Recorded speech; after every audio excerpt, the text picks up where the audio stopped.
A ton of great games have been released in 2022, and PlayStation games are no exception.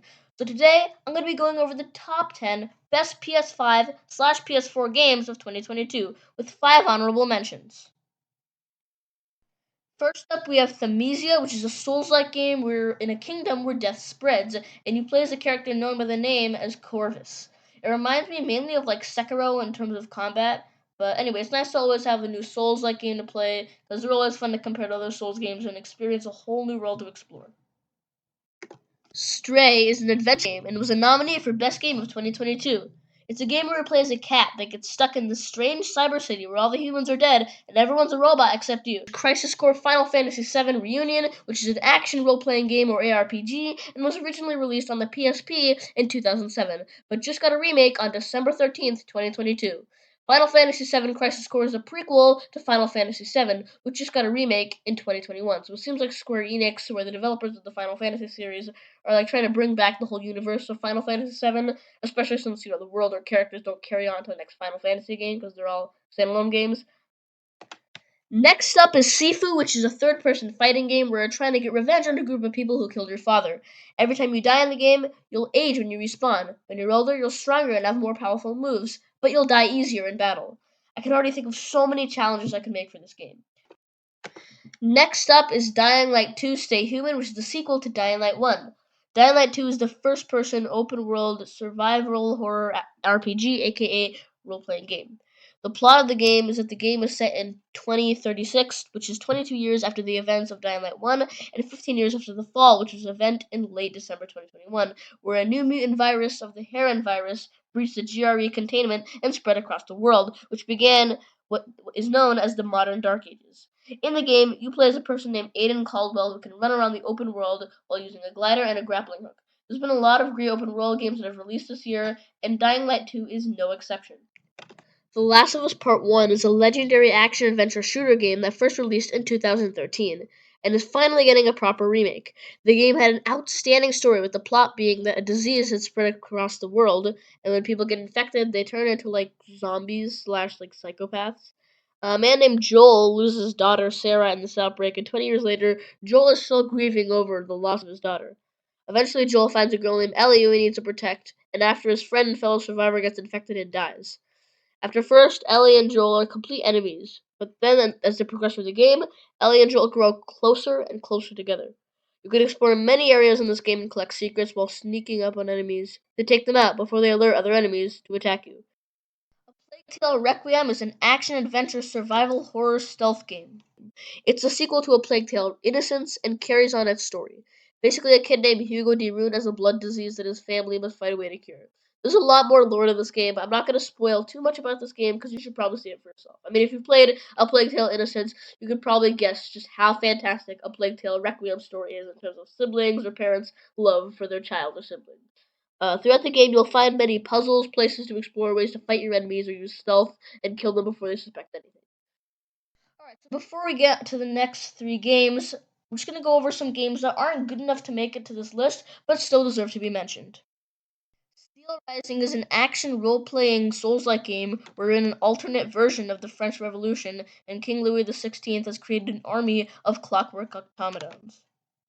Cult of the Lamb, which is a roguelike game where you play as a lamb who is killed and then resurrected by the devil. However, the lamb must worship the devil and recruit other people into the lamb's cult, where the devil is worshipped. This concept is really weird, but really cool at the same time. You can explore the world and find new people to put into your cult, but with the cost of feeding another person. Getting more people to worship you, though, will also mean that more people are working on more things at your base where all the cult members are. This is like a Zelda-like slash Souls-like slash Animal Crossing-like game, and it was a really cool game to play, and I definitely recommend getting it. Evil West is a third-person shooter game that takes place in the Wild West area with some science fiction elements thrown into it. The action for this game reminds me a lot of like the modern God of War games, like God of War 4 and God of War Ragnarok comes to mind. In the game, you play as a character named Jesse Rentier, who's an agent for a vampire hunting organization, which is a pretty cool job to have.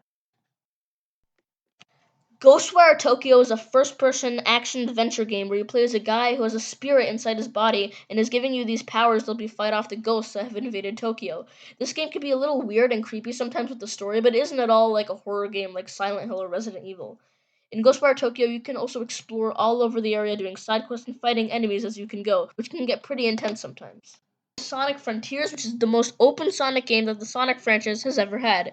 It's got that open-ended exploration where you can get back onto the main story whenever you want, or you can just keep on exploring. Sonic Frontiers combat also has many skills you can unlock by collecting skill points, which you can get from killing enemies.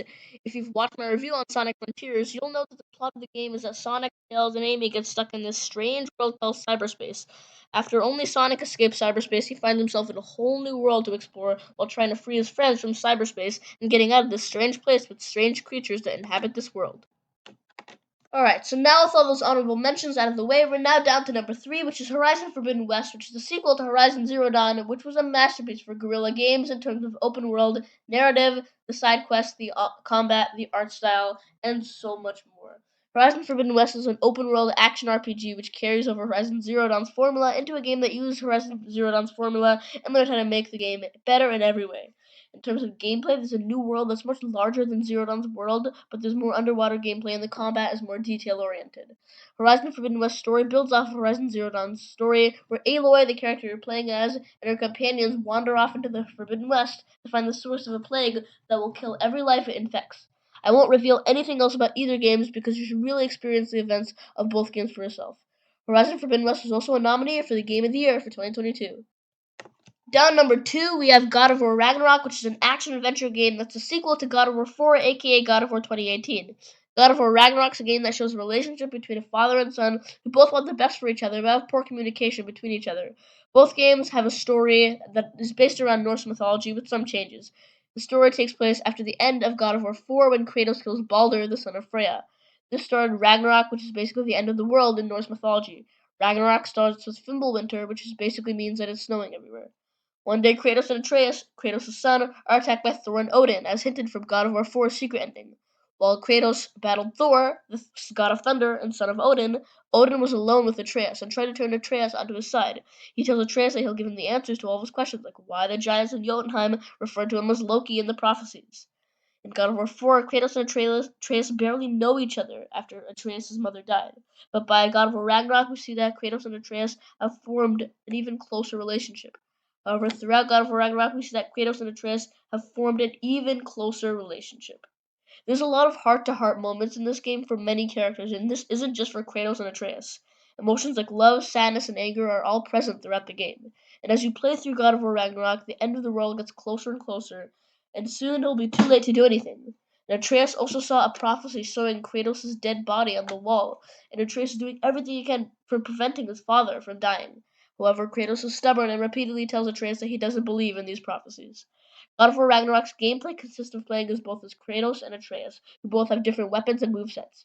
You can explore many areas that lead to many side missions and rewards that can make you even more powerful and prepared for your next battle. After the game ends, there is a post-game where you can unlock multiple secret endings. And I'll be honest, I thought this was going to be the one that won the Game of the Year, for sure. Right as when it got released, and especially after it was nominated for one of the best games of 2022.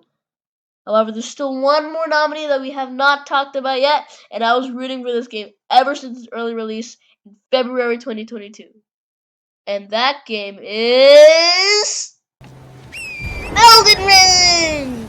Yes, you probably already expected this, especially if you watched my Elden Ring playthrough, but seriously, Elden Ring is probably one of the best games of the last 5 to 10 years. It's an open world action RPG with an incredible world to explore, with each area having its own story. There's so many mini areas that you can explore, all sorts of loot, and so many side missions that can change the game's ending depending on which quest it is. Many have said that Elden Ring is incredibly hard, but Elden Ring can be really easy if you make it that way for yourself. My beginner's guide for making Elden Ring easier will be linked in the description below, but how to summarize how to make the game easier for you, you'll have to keep in mind that your armor, weapons, and level all work together. Each weapon has a rank for each class. Each class is something that you can level up by using runes that you can get from killing enemies. You have a staff that has an S tier intelligence, which is better than A tier, then using a set of armor that's dedicated to an intelligence build, combined with a high intelligence level can make the game really easy. It can be the same with having other classes like Strength, Dexterity, and Faith, and Arcane. If you combine anything, especially with buffs adding to that class or that build, then you can make the game really easy for you. Elden Ring's story has a very dark mood, with the prologue being the Elden Ring, which basically holds up the lands between, which is the land you're playing in, exist, which was destroyed by the but by the ruler of the lands between, which is Queen America, and um, yeah, so this triggered a war across the lands between to gain control of the Elden Ring's pieces, which are the Great Runes. And you play as a Tarnished, a group of people that come back to life every time they die. You must claim the Elden Ring and become Elden Lord. Everyone believes that this is impossible since no Tarnished has ever become Elden Lord, but you can be the first one to do it. And as you come across each person who holds a Great Rune, which are the relatives of Queen America who shattered the Elden Ring, you can learn about what has happened to them, and when you meet them and you eventually kill them, and you'll also learn the story by hearing about it from other people that you encounter. And this game is full of secrets across the whole game, and it can really make you feel excited to jump into the game just by thinking about it. Thanks so much for watching, guys. I hope you enjoyed the video. If you liked the video, please press that like button. If you want to see more type of these videos, subscribe to see more of my content. Thanks again for watching, and I'll see you guys all later.